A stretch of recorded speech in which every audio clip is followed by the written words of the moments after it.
Hello. Today we are going to be finding the slope between 2 points, and also we're going to be graphing some linear equations. Anytime you have 2 points, there's a line that goes through them. And the slope of that line we can find by using the slope formula right here. M is just the letter we use to represent slope. There's not a real good rhyme or reason for that other than it's just the one we picked to use for slope.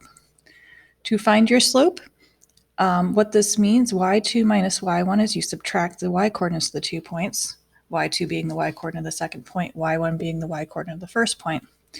And then x2 minus x1 means you do the same thing with the x's.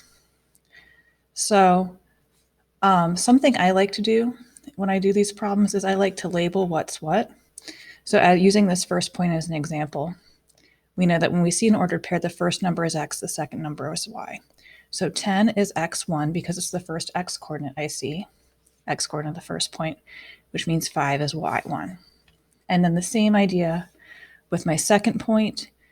1 is the second x coordinate I see, so I'm going to call it x2. 6 is the second y coordinate I see, so I'm going to call it y2. From here, we just plug these things into the appropriate places in the slope formula. I like to write the formula out every time. You do not necessarily have to do so, but I find it very helpful. Something else I find very helpful is to kind of pre-set it up. You're always subtracting in each of the places in the fraction, so I like to put a minus sign there in between before I write my numbers in just to remind me. So let's put things where they go. Up top is y2 minus y1, so y2 is 6 minus y1 is 5. Same idea down in the denominator, but with the x's. x2 is 1, x1 is 10. To simplify this, I need to do my subtracting. 6 minus 5 is 1. 1 minus 10 is negative 9. A lot of times we are tempted to write fractions as decimals, but for slope, you'll see why when we do some actual graphing here in a moment, we want to leave it as a fraction. When you have a negative fraction like this one, you can either put the negative on top or in the bottom. I like to write them up top so I don't forget about them, but if you left it as negative 9 on the bottom, that'd be okay too. So my m, or my slope between those 2 points, is negative 1 over 9. I'm going to kind of get us set up for the rest of these problems with the formula. Again, you don't have to write it every time, but I think it's pretty helpful.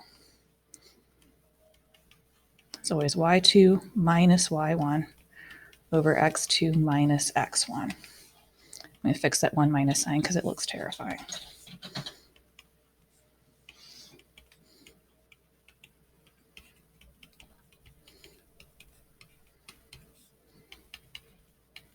Okay, so let's go ahead and take a look at the second problem. This is my first x, this is my second x, this is my first y, this is my second y. Plugging things in where they go, y2 is 3, minus y1 is 17. x2 is 3, minus x1 is negative 3. So we do have a double negative here. We're subtracting a negative. That is okay. Sometimes people are hesitant to write that. Simplifying that out, 3 minus 17 is negative 14. 3 minus negative 3, remember minus and negative is like adding, so that's the same as 3 plus 3. I get 6. If you can reduce the fraction you get, we couldn't do that for the first one because there's no number I can divide both 1 and 9 by evenly, but I can do that with this number. I can divide both of these by 2, and so negative 14 divided by 2 is 7, 6 divided by 2 is 3. The best final answer for this problem is that reduced fraction, negative 7 over 3. Let's try a couple more. So I'm going to label my x's and y's. Optional, oops, I did that completely wrong. Ignore that. Optional but helpful. Let's put things where they go. y2 is 3, minus y1 is 18. x2 is negative 1, minus x1 is 8. Now let's subtract. 3 minus 18 is a negative 15. 1 minus 8 is negative 9. Once again, that can be reduced. I can divide both of those both by a negative and by 3. So I'm thinking when I reduce these, I can divide them both by negative 3. Negative 15 divided by negative 3 is positive 5. Negative 9 divided by negative 3 is positive 3. So my best answer for my final slope is positive 5 over 3. One more like this.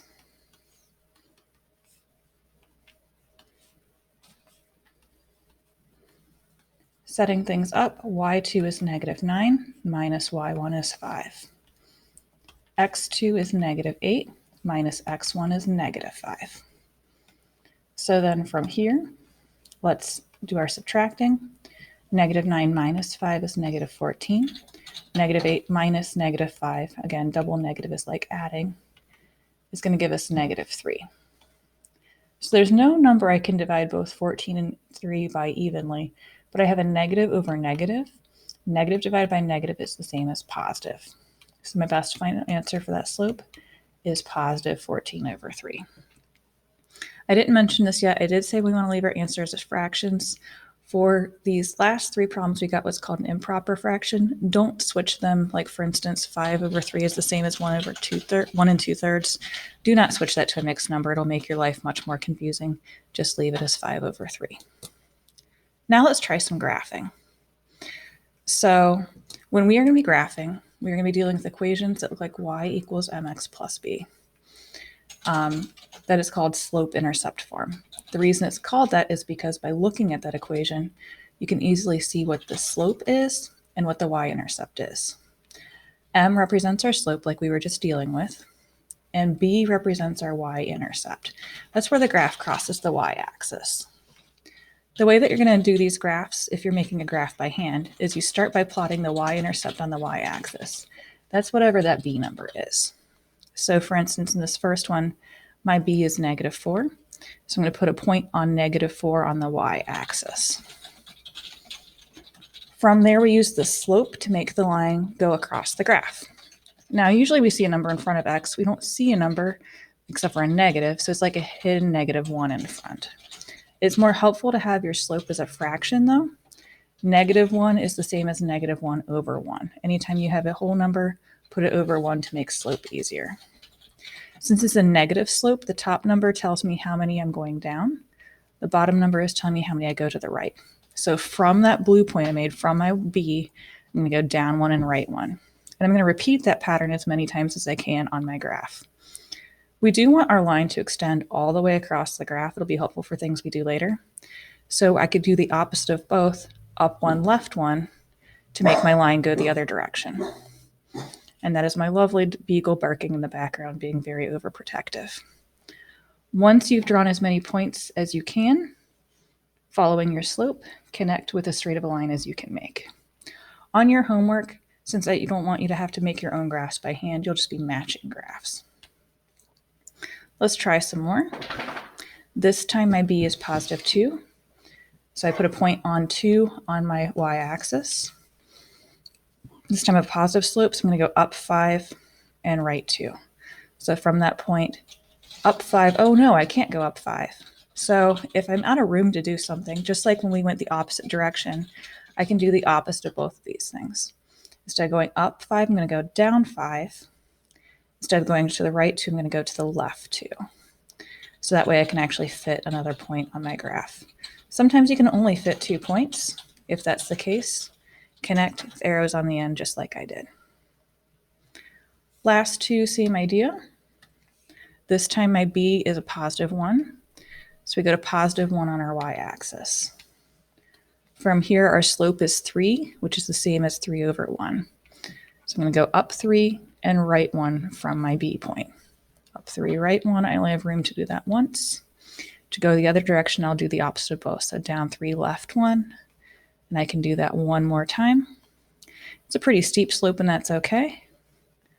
And then connect with arrows on the ends. Last one. My B is a -1, so I go to a -1 on my y-axis. It's also a negative slope, so I'm going to go down 4 and right 5 from that point.